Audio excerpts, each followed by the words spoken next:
The Hamish and Andy Show podcast. Powered by Amy. Lucky you're with Amy. Right. It's time to get down to business. With your help, Hamish and Andy are covering off on every topic in the world. And right now, there is no topic more important than animal attacks. Before you do a skerrick of work today, make sure you know all there is to know about Animal attacks. When we talk business, we talk animal attacks. I'm Peter Harvey. This is Hamish and Andy's Business Brunch, and business starts now. Good morning. Thank you very much, Pete. Hamish and Andy with you. Business Brunch commences now. I hope you're at work and I hope you're taking the first hour off because this is an important topic, Ham. Walk over to the boss's office, lock the door, and everyone leave. No, stay by. Go down to your car, tune into the radio. Or to stay at your office. Hey, do what you want. It's your workplace. But hey, it is an important topic as we try and mine every single topic in the world, digging deeper and deeper as we thoroughly explore them and then cross them off our list. Today's show, one topic per day, is of course animal attacks. The only way you can enter this show is hamishandy.com/topics, leaving your correspondence there. Hundreds of people have, and here's just an example of the weight of emails that have come through for animal attacks, and that was a gentle hit. Yeah. So you know it's the weight of the emails that have printed off, and it's not one per page. If that was hard to kind of imagine again. Or go kind of half a yellow pages. It's a lot of correspondence on animal attacks. Plenty of business to get through. It is the Business Brunch with Hamish and Andy. Today's topic, as we do one topic a day for the rest of our lives, and hopefully if we pass, our bodies cease to work, but our brains still and mouths still work. I like to think that you and I, we're 30, so we'll be able to download our brains to a computer. We're part of that generation. Yeah. So we'll be immortal, which is great because we need to be to get through all 27 trillion topics in the world, but we're getting closer and closer to that finish line, Ando, with each business brunch that passes. Today, animal attacks. So it's time to get into the top 3 emails we've got. Number 3. Right. Go, Ando. Wise Lotus, company man Wise Lotus emails. I think we've had him on before, haven't we? Yeah, Wise Lotus is a big contributor, very smart guy. We like him. He starts his email. There's no animal attack more feared than that of a bee. Okay. Run into a birthday party and yell, "Watch out, a lion," supposedly the king of bees. Right. And be met with laughter and a bit of annoyance. Yeah, no one will believe you. Yeah. Run into the same room and yell, "A bee, a bee." Observe the fright and fear ignite in everyone's hearts. Yeah. They trample over each other and attempt to save themselves. Therefore, bee is greater than a lion. Bee beats lion. Not a bad point, because bees can only kill if it means death to themselves. Yeah. And it's that sort of discipline and power, I think, that scares a lot of people. Yeah. Lions like kamikazes back in World War II. Lions can kill willy-nilly. Yeah. And they do. But it's sort of like, I guess it's the insult too. It hurts your feelings if a bee attacks you, because it means it hates you so much. It wants to die to inflict pain on you. Whereas with a lion, it probably doesn't hate you. It just wants to kill you. Well done. Number 2. And from Wise Lotus, we go to Lord McWatto, ruler of Watermelon Village. Okay. But he's a real person, because I emailed him back and a bit of back and forth, but he just likes to be referred to as Lord McWatto. And if there's one thing we've learned about doing business, it's that people sometimes prefer aliases. He has an incredible story because it wasn't an animal attacking a person. It was animals attacking each other, a sight you do not see in the animal kingdom outside of hunting for food. So it wasn't... Or attacking each other to secure a mate. So it wasn't your regular croc v buffalo, Very regular. Okay. No, we are all used to that. Day to day, lion on a gazelle sort of thing. Yeah. No, this was a brawl. Okay. Wow. Walking along, he sees an all-in brawl of seagulls. Wow. He stood watching it for some time until he went over to investigate. It was not over food. Were they participating in some kind of game? Was it a melee mid-grand final? Sorry, a sports match. A sports match. He doesn't mention a mini football, and I think it's safe to say they were not playing a mini game of football, leading us to believe animals brawl. Animals brawl. Number 1. Company man Cameron Jones, Ham. Weird name. Some sound advice from him. Anyone looking to visit monkeys in forests? Yes.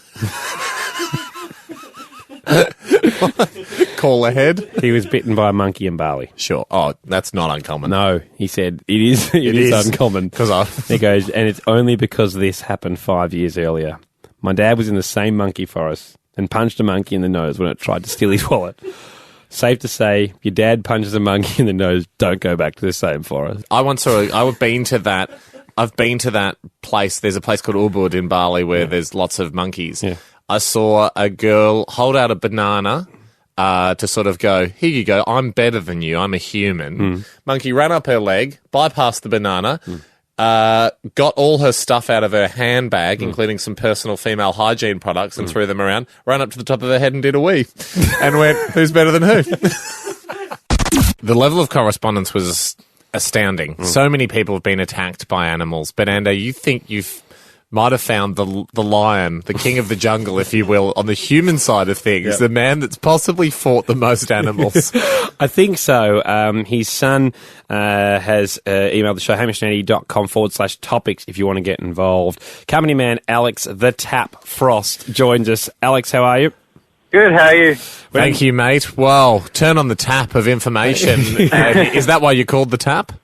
No, I don't know. It's just something that started in sort of primary school and just carried through. Can't even remember what it was. Love the tap. Is it a tap as in a faucet, like, stuff, you're a fountain of information, or so. if the good times flow, or is it more like the tap as in you tap people on the shoulder and run off? And that was your move? No. That's the former. It's the former. First one. Alex, you sent a great email, and I don't want you to talk about any of the incidents yet, but a great email about how many animal attacks your dad's been involved in. He's been in a few. Over the last 10 years. A great thing about business is networking. You meet someone, they introduce you to someone else. We'd love you to introduce us to your dad, Darren. Is he around? Yeah, he is. I'll pop him on if you like. Okay, terrific. Great. Oh, Darren speaking. Darren, how are you? Welcome to the Business Brunch. Thank you. Very good to hear you're alive. Your son emailed the show, Darren, and talked of many animal attacks. No animal has been bigger than a small kangaroo, but I just wanted to basically play a game today. Haim, before this break, I said to you, think of as many small animals as you can, throw an animal at Darren, and we'll see if you fought it. My guess is he's had a fight with one of them. Now, Darren, just before we begin this, are you antagonising the animals, or do you think you've been unfairly picked on here? I'm unfairly picked on. Okay. How do they attack you? They just are you easy prey? Are you a slow-moving man? I try to do the right thing. Like with a koala, we live on 10 acres, and there's no other trees. We've got one tree on the whole place, and the koala was just hanging off the brick wall, so I went to try and grab him, and he scratched the crap out of me. All right, well, that's one for koala. What about have you been attacked by a mouse? Yes, I have. Have you? Wow. I went to get a biscuit out of an Anzac tin, and it was all sealed up and everything, and I went to open the tin, there was a mouse just sitting in there, and I thought my wife was playing a trick on me. So I went to get it, and it's actually nipped my finger. Jeez. Have you been attacked by a rat? No, I haven't seen a rat. No rat tax yet. What about a rabbit? Yes. Oh, we had a rabbit. It was actually Easter weekend too. Right, talk us through the rabbit attack. It was a little white fluffy one. You'd think it was a nice little one, but he'd actually line you up, and from 10 metres he'd come flying at you. Hang on, so he was like the Monty Python rabbit. He was aggressive. Was he was out to get people, so he was charging. Yeah. Okay. Yep. And I'd boot it away, and then it'd just line up again. You'd actually see it'd line you up, and it'd come for you. Yeah. And actually took a chunk out of my leg. I've still got a scar. Do you try and now go out of the house with a lot of protective gear on now, Darren? I stay right away from those little kitties, farm animals, the petting zoos. Yeah, I stay right away from those. Oh, it'd be like a piranha tank. For the rest of us, they'll smell you coming. Well, mate, stay safe. It's you've hopefully got a few more hours until your next attack, and you can enjoy yourself. So have a cup of tea. Don't go for a biscuit. And thank you for joining us on the Business Brunch. Thanks, guys. See you, mate. Yeah, bye. Hamish and Andy. And one thing that comes up when you mention animal attacks is everyone wanting to give you the statistics on who's more likely to attack you. You know, a dog will get you more than a shark. Yep.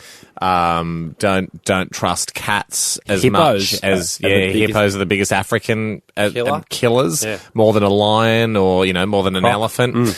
And you often wonder to yourself, like, how do they sort this out? How do they get these statistics? And They're all based on attacks on humans, aren't they? all attacks on humans, yeah. The way it's done is, people have to have accurate statistics on this sort of stuff because then you can plan and prevent and hopefully protect more human beings and not endanger any animals in the process.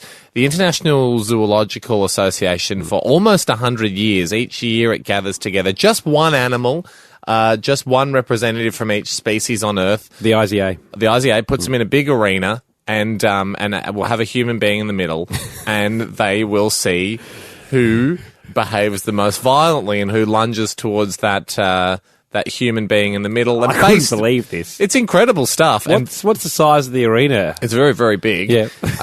Based on the characteristics the animal portrayed, everyone then gets their danger ranking. We've got audio, I think, from the last time this test was carried out. Have a listen.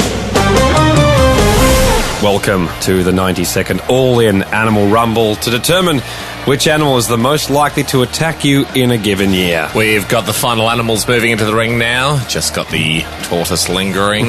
I mean, we see this every single year, don't we? Why can't the organisers get him here earlier? Well, it really is unfair to the other swifter animals. I mean, they get here now. They're set. They've been set for 20 minutes. They're just waiting. But it looks like he's in position now. And once again, we are met with a special sight of every single animal in the world. Half an ark, as I like to say. Yes, you do like to say that each year. As it's half the animals you would have seen on Noah's Ark, as they were in twos, and this is just singles. It is. Yeah, well, it helps paint the picture, I think.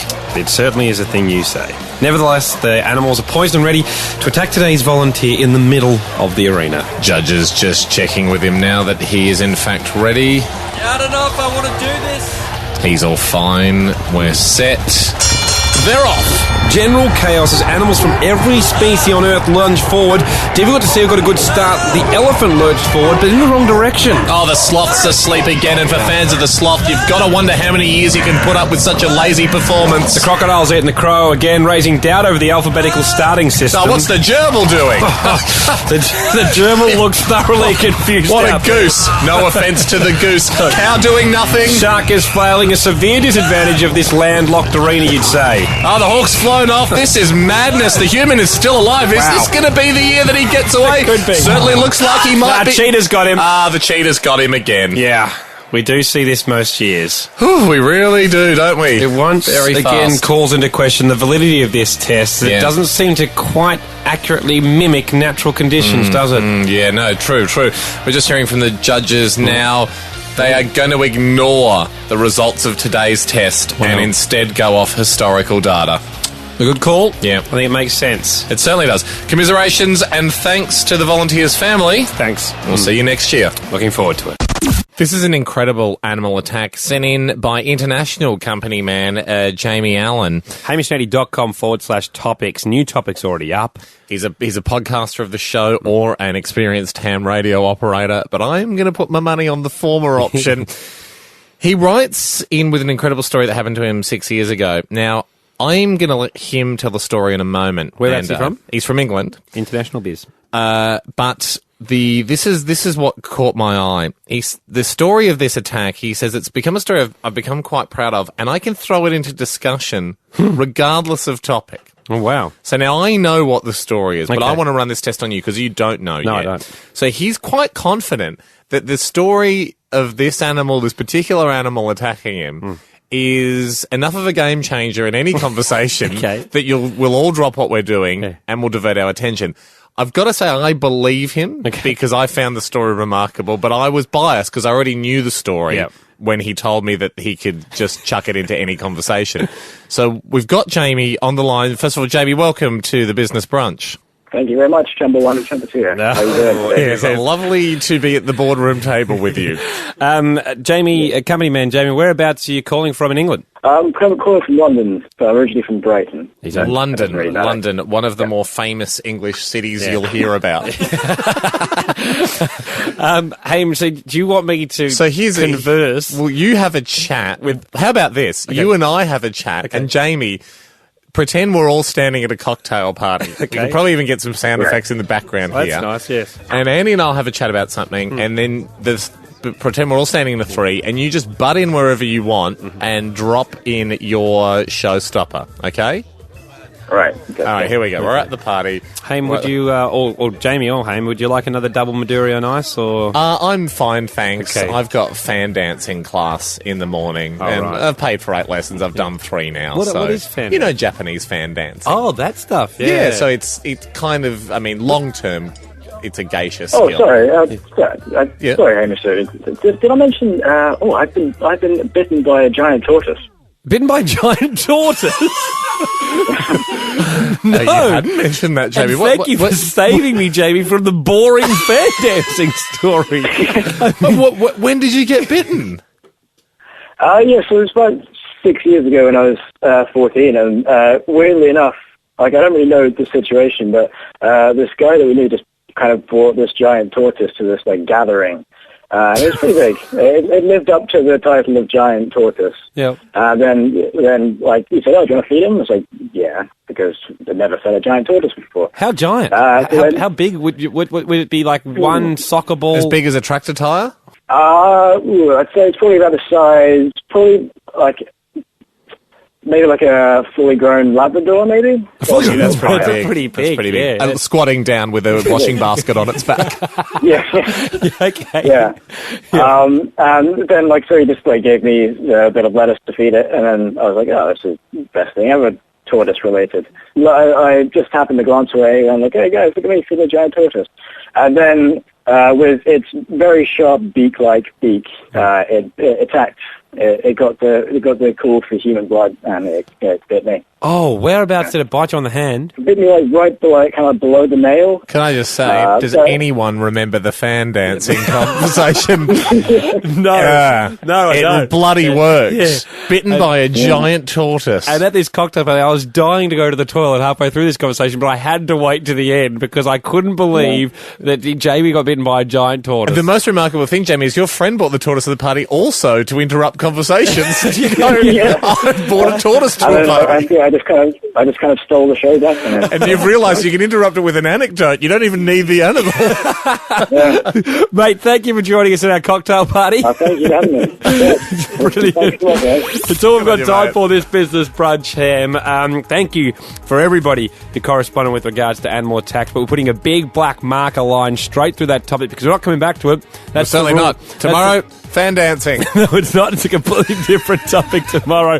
But Haim, I understand it's summer jobs tomorrow. Oh, it is. But there's more topics up at hamishnetty.com/topics. The podcast is there as well. We'll catch you tomorrow. Pleasure doing business with you. That was the Hamish and Andy Show podcast, powered by Amy.